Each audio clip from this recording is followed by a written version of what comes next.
خوشگوارانی خۆشەویست ڕێگان بدەن سلااوەتی شۆڕش دێرا لە بنێرین پێکەوە بە یادی شەهیدانی کوردستان و شەهیدانی شاری قارەمانی بۆکان. خوشگوارانی خۆشەویست حیزبی دموکراتی کوردستانی ئێران لە ڕێگای ئازادی گەلی کورد لە ڕێگای دابینکردنی دموکراسی لە ئێراندا خەبات دەکات. هەر لە سەرەتای خەباتیەوە حیزبی ئێمە بە سەرۆکایەتی پێشەوای نەمر خازی محەممەد توانی بۆ یەکەم جار لە تاریخی میلەتەکەماندا جمهوری خودمختاری کوردستان لە مەهاباددا مەزرێنێت. جمهوری خودمختاری کوردستان تەمەنی 11 مانگ بوو، بەڵام هەر لەو 11 مانگەرە توانی زۆر لە داخوازەکانی میلەتەکەمانی جێبەجێ بکە.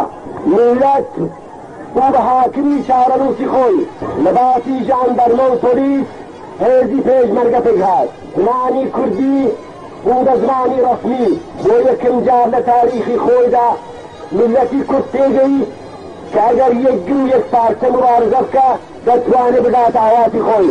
تەمەنی جمهوری زۆر کورت بوو، بەڵام ئێستاش وەک ئەستێرەیەکی گەش لە مێژووی میلەتەکەماندا دیارە.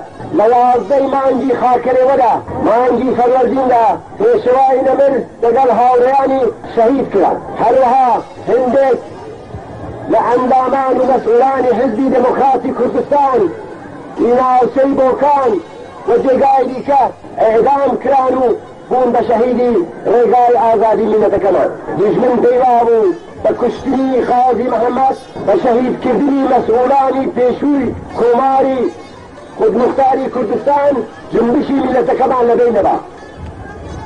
پەیوا بوو دەتوانێت بۆ هەمێشە دیکتاتۆری ڕەشی خۆی بەسەر میلەتەکەماندا بسەپێنێت. بەڵام زۆر زوو جوانانی شۆڕژێری کورد ئەندامانی حیزبی دموکراتی کوردستان دەستیان بە فعالیەت کرد و لە زمانی ملیکردنی نەوت لە ئێراندا حیزبی دموکراتی کوردستان زۆر زوو بوو بە هێزێکی توانە بە سیاسی گەورە لە وڵاتەکەماندا.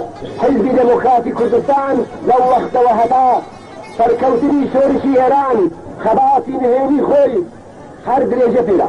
لەو ماوەیەدا تووشی زۆر شکست بوون، سەرکەوتنیشمان دەست کرد.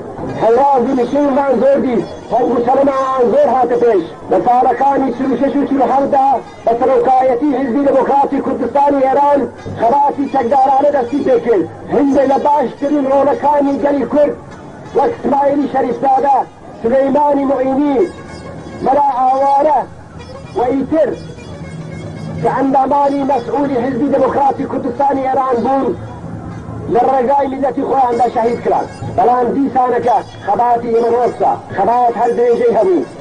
بە سەدان ڕۆمەی بە شەرەفی میلەتەکەمان لە زیندانەکانی ڕێژیمی شادا بوو، بە هەزاران کەس دەربەدەر کرابوو.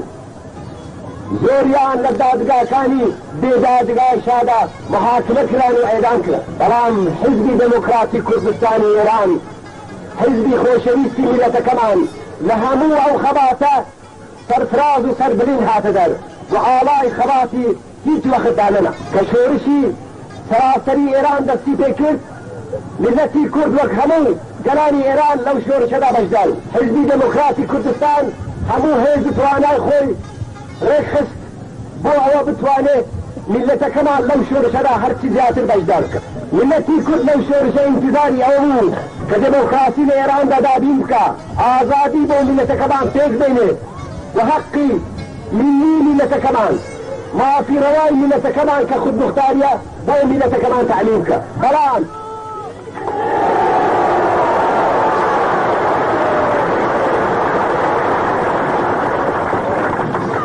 بازام لە هەموو خوشکرایانی خۆشەویست ئەوەیە هیچ شعارێکی بەوێری قاسملوو نەدەن لە حیزبی دموکراتی کوردستاندا فەردپەرستی مەحکومە.